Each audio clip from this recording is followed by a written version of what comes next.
السلام علیکم ورحمۃ اللہ وبرکاتہ۔ بہت سارے ایسے اسٹوڈنٹ ہیں جو علم الصرف پڑھتے تو ہیں، لیکن علم الصرف مکمل کر لینے کے بعد بھی باب کو پہچاننے میں پریشانی ان کو ہو جاتی ہے، اور چونکہ صحیح باب وہ نہیں پہچان پاتے ہیں، اس لیے وہ پھر سیگوں کو بھی نہیں پہچان پاتے ہیں، اور اس کے ساتھ ساتھ باب سے جو خصوصیت ہے، اس کی جو ترجمہ ہے، اس ترجمے کو بھی وہ باب کے مطابق وہ نہیں کر پاتے۔ ہر باب کی اپنی ایک خاصیت ہے، ہر باب جو ہوتا ہے اپنے اندر ایک معنی رکھتا ہے جو صرف اس باب سے ریلیٹڈ ہوتا ہے۔ تو جب تک باب معلوم نہیں ہوگا وہ ٹرانسلیشن بھی صحیح نہیں نکلتا ہے، اور دوسری وجہ اس کے بعد یہ ہوتا ہے کہ ہم پھر اس باب نہ جاننے کی وجہ سے اس کے حرف اصلی کو سامنے رکھ کر کے لغت میں اس کے ترجمے کو بھی ڈھونڈ نہیں پاتے۔ تو اس قسم کی بہت ساری پریشانیاں بچوں کے ساتھ لگی رہتی ہیں، چاہے وہ صرف کی بہت ساری کتابیں پڑھ لینے کے بعد بھی، اس لیے کہ صرف جو ہے وہ بہت زیادہ وسیع ہے۔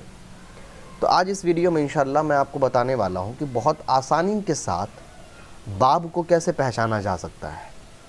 باب جو ہے دو طرح کے ہیں نارملی، اگر آپ میں سمجھاؤں تو ایک وہ باب ہے جو بغیر تعلیل شدہ ہے، یعنی وہ بالکل اس کے اندر حرف اصلی جو ہے وہ حرف علت نہیں ہے، یا ایک ہی لفظ جو ہے ایک جنس کے دو لفظ نہیں ہیں۔ یہ ساری چیزیں جو میں بتا رہا ہوں یہ ان لوگوں کو بالکل بھی سمجھ میں نہیں آئے گا جنہوں نے صرف کو نہیں پڑھا ہے۔ یہ صرف ان کو سمجھ میں آئے گا جنہوں نے صرف کو پڑھا ہے، لیکن پھر بھی اگر وہ اس پورے ویڈیو کو دیکھ لیں گے تو ان کو پوری صرف جو ہے دھیرے دھیرے سمجھ میں آ جائے گی۔ صرف کے پورے گردان تو سمجھ میں نہیں آئیں گے، باب سمجھ میں آپ کو آ جائیں گے۔ سب سے پہلے میں یہاں پر باب لکھ دیتا ہوں، پھر بتاتا ہوں کیا ہے۔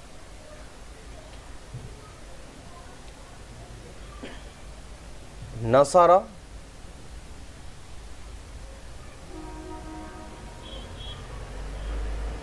ینصر، ضرب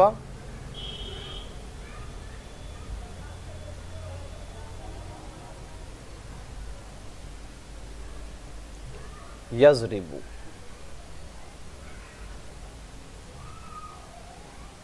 فتح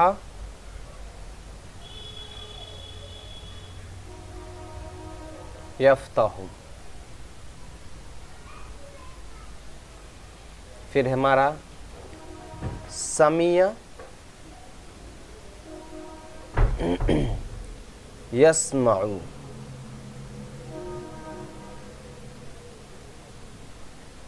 پھر قروم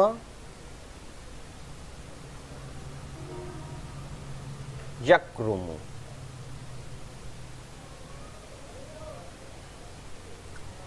نصر، ضرب، فتح، سمیع، قروم، یہ 5 ہوئے۔ ایک اور باب ہے جو ہے حسیب یحسب،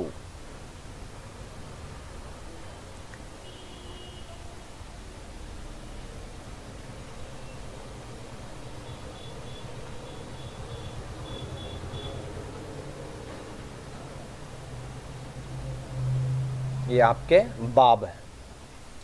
سب سے پہلا سوال یہ آتا ہے کہ باب ہوتا کیا ہے؟ یہ نصر، ضرب، سمیع، یہ کیا ہے؟ یہ باب کیسے ہے؟ باب کی کیا ضرورت ہے عربی زبان میں؟ عربی زبان جاننے کے لیے باب کا جاننا کیوں ضروری ہے؟ پہلے یہ بات سمجھ لیجئے کہ عربی جو زبان جو ہے وہ ہماری زبان نہیں ہے۔ جو لوگ عربی ہیں، جو پیدائش ان کی عرب میں ہوئی ہے، وہ عربی ان کی جو ہے وہ لینگویج ہے، مدر ٹنگ ہے، ان کے لیے باب کا جاننا ضروری نہیں ہے۔ ان کو کوئی پرابلم، ان کو باب پڑھنا بھی نہیں ہے، وہ بغیر باب پڑھے وہ صحیح فعل بول سکتے ہیں۔ لیکن جو لوگ عربی نہیں جانتے ہیں تو ان کے لیے جب عربی زبان کو بنائی گئی تو عربی زبان کے ہر الفاظ پر غور کیا گیا، تو غور کرنے پر سمجھ میں آیا کہ کچھ باب ایسا ہے کہ جس کے ماضی کا صیغہ بولنے کے لیے نصر لکھا جاتا ہے، کچھ ایسے الفاظ ہیں جس کے ماضی کا صیغہ بنانے کے لیے سمیع بولا جاتا ہے، کچھ ایسے الفاظ ہیں جس کے ماضی کا صیغہ بنانے کے لیے کرومہ کے وزن پر آتا ہے۔ تو انہوں نے دیکھا کہ الگ ماضی کے ہی صیغے ہیں لیکن الگ الگ طریقے سے بولے جا رہے ہیں، تو عربی زبان کے بنانے والوں نے پھر الگ الگ کیٹیگری میں بانٹ دیا اسی صیغے کے مطابق کہ ماضی کس کا کیسے آتا ہے تو انہوں نے بانٹا، ایک کیٹیگری بانٹا کہ چلو بھائی جس کا ماضی اس طریقے کا آئے گا، یعنی سامیہ ٹائپ کا آئے گا کہ جس کا فا کلمے پر زبر ہوگا، میم کلمے پر زیر ہوگا اور عین کلمے پر زبر ہوگا، تو اس کو ہم کہیں گے سامیہ۔ سامیہ خود ایک فعل ہے، لیکن اب جتنے بھی ایسے الفاظ ہوں گے عربی زبان میں جس کے فا کلمے پر زبر ہوگا، میم کلمے پر زیر ہوگا، عین کلمے پر زبر ہوگا اور وہ ماضی کا واحد مذکر غائب کا صیغہ معروف میں ہوگا، تو اس کو ہم کہیں گے کہ یہ سامیہ باب سے ہے۔ اسی طریقے سے کوئی ایسا صیغہ ہوگا جو نصرہ کے وزن پر آئے گا تو ہم اس کو کہیں گے کہ یہ نصرہ باب سے ہے۔ اسی طریقے سے کرومہ کے وزن پر کوئی آئے گا تو ہم کہیں گے کہ یہ کرومہ باب سے ہے۔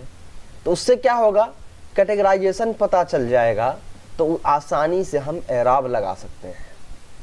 جس طریقے سے سامیہ کے بارے میں اگر آپ کو پتہ چل گیا کہ سامیہ کا فا کلمے پر زبر ہوتا ہے، میم کلمے پر زیر ہوتا ہے اور عین کلمے پر زبر ہوتا ہے، تو اگر اعراب نہیں بھی لگا ہوگا اور سامیہ لکھا ہوگا تو آپ آسانی سے خود سے اعراب لگا پائیں گے، کیونکہ آپ کو رول معلوم ہے۔ تو باب اسی لیے لکھا گیا ہے کہ الگ الگ الفاظ کو اس کے باب میں بانٹ دیا گیا تاکہ سمجھنے والے کو آسانی ہو۔ ایک تو یہ بات ہے۔ دوسری بات یہ ہے، ہر باب کی اپنی ایک خاصیت ہے۔ آپ صرف کرومہ کو لیں گے تو کرومہ کی خاصیت یہ ہے کہ اس کے اندر جتنے بھی فعل ہوتے ہیں وہ سب اچھائی برائی وغیرہ بتانے کے لیے آتے ہیں، خوبی اور برائی کا ہوتا ہے۔ فتح فعل کی یہ خوبی ہے، فتح یفتح کے اس باب کی یہ خوبی ہے کہ اس کا عام طور پر عین اور لام کلمہ حروف ہلکی ہوتا ہے۔ اس طریقے سے ہر فعل کی اپنی ایک خاصیت بھی بیان کی گئی، تو اس خاصیت کی وجہ سے بھی باب کو تقسیم کر دیا گیا۔ تو یہ تو میں نے اتنا بتایا کہ باب کیا ہوتا ہے اور کیوں ضروری ہے۔ اب ہے کہ پہچانا کیسے جائے۔ میں نے ہر ایک باب کا ماضی اور مضارع دونوں لکھا ہے، ماضی اور مضارع دونوں لکھا ہے۔ اب جو بات میں بتانے جا رہا ہوں بہت زیادہ اہم ہے، تو اس کو غور سے سمجھیے۔ نصر، ضرب، فتح، ان تینوں کا ماضی سیم ہے۔ ان تینوں کا ماضی کا جو صیغہ ہے وہ سیم ہے۔ اگر کوئی لفظ آ گیا جس کے تینوں کلمے پر زبر ہو تو آپ نہیں پہچان سکتے ہیں کہ وہ فتح سے ہوگا یا ضربہ سے ہوگا یا نصرہ سے ہوگا، اس لیے کہ یہاں ان تینوں باب کا جو ماضی کا صیغہ ہے وہ سیم ہے۔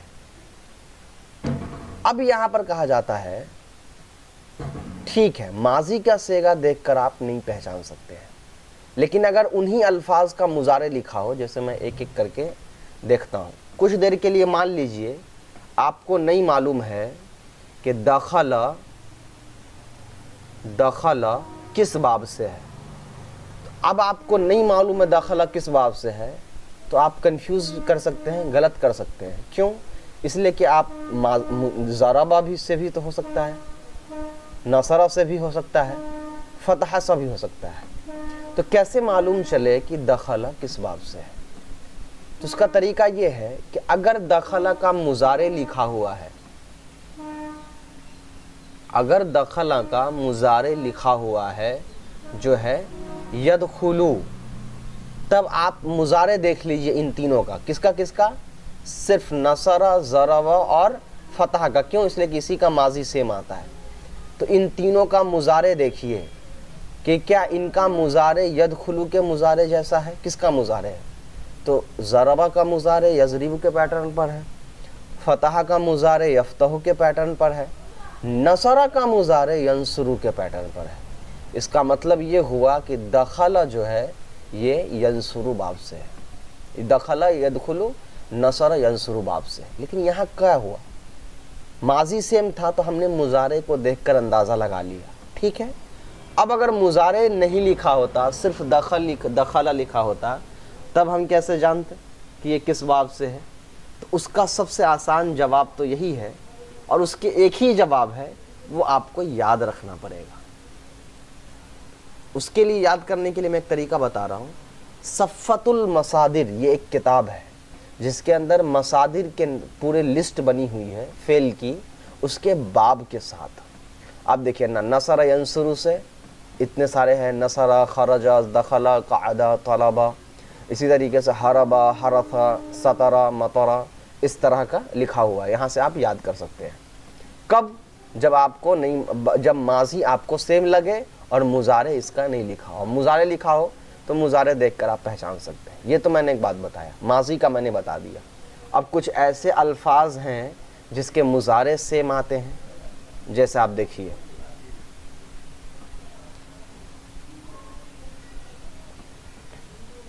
یسمع سیم ہے،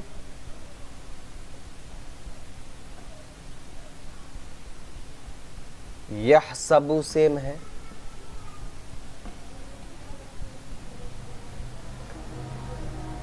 یفتح سیم ہے۔ اب اس کا مضارع سیم ہے۔ اب اگر مضارع کا صیغہ لکھا ہو تو آدمی کنفیوز کر جائے گا کہ کس باب سے ہے،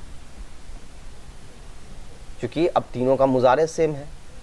تو اگر اس کا ماضی لکھا ہوا ہے تو ماضی دیکھ کے پہچاننا پڑے گا۔ جیسے یہاں پر میں لکھتا ہوں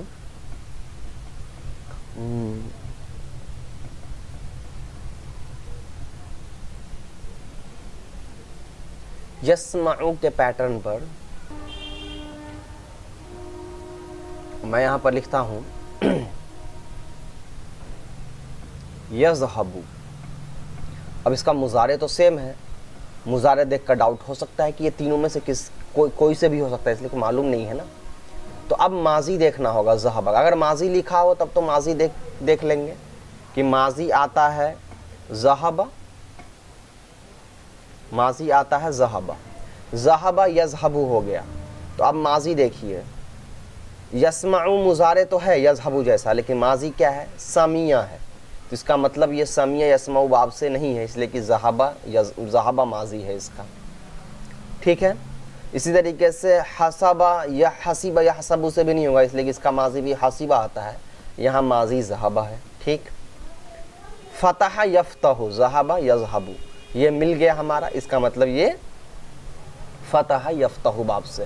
لیکن یہاں بھی سوال وہی ہے کہ مضارع ماضی لکھا ہو تب نا، اگر صرف مضارع لکھا ہوتا تب تو اس کا جواب وہی ہے کہ آپ کو یاد رکھنا پڑے گا، ٹھیک ہے۔ اتنی باتیں سمجھ میں آ گئے۔ اب دیکھیے نصرہ باب سے جتنے بھی فعل ہوں گے اس کا ماضی پر نصرہ ہوگا، مضارع جو ہوگا وہ ینصرو ہوگا۔ ینصرو کا مطلب یہ ہے، پہلے آپ سمجھ لیجئے فا عین اور لام کلمے کو۔ فا عین اور لام کلمہ کیا ہوتا ہے؟ میں یہاں پر نصرہ لکھتا ہوں، نصرہ کے اندر بھی 3 لفظ ہے، فا عین لام کے اندر بھی 3 لفظ ہے۔ اب میں پوچھوں کہ فا کی جگہ نصرہ میں کون سا لفظ ہے تو آپ کہیں گے نون، تو اس کا مطلب نصرہ کا فا کلمہ نون ہو گیا۔ اب میں پوچھوں کہ عین کی جگہ نصرہ میں کون سا لفظ ہے تو آپ کہیں گے سواد، تو اس کا مطلب نصرہ کا عین کلمہ کیا ہے؟ سواد ہے۔ اسی طریقے سے میں پوچھوں کہ لام کلمہ فعالہ میں لام کلمہ کی جگہ نصرہ میں کون ہے لام کی جگہ، تو آپ کہیں گے را، اس کا مطلب نصرہ کا لام کلمہ کیا ہے؟ را ہے۔ سمجھ گئے؟ تو یہ فا عین لام کلمہ ہے۔ نصرہ ینصرو کے باب میں کیا ہوتا ہے کہ جو فا عین کلمہ ہوتا ہے اس پر ہمیشہ کیا ہوتا ہے؟